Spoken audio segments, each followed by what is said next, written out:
Alright, good afternoon, happy Sunday, no? October 12. So, meron tayong na-set up na dito, no? Ito ay payment first. Again, payment first tayo, walang COD.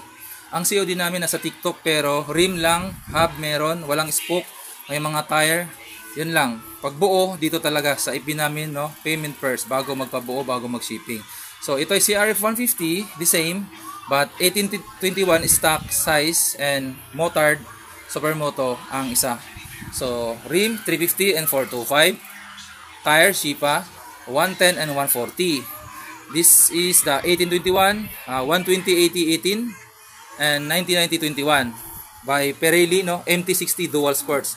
Medyo mahal po ito dahil Pirelli ang Dual Sports na gamit natin. So, ang hub naman natin may black, same dito may red and chrome. Then, taga-Sagos spoke 1821. Ang rim lang natin is alloy, no? 185/21, 215/18. Ito naman alloy, same, Perfect Power brand. Alright, tubeless na to. Yan.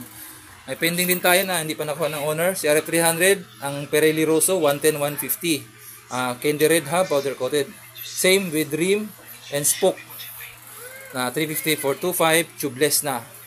Perfect Power rim. Alright. Thank you. Meron naman tayo other option sa mga rim natin, Speedy, yan, taga-Sago. Thank you, thank you. Black spoke or Japan spoke meron din.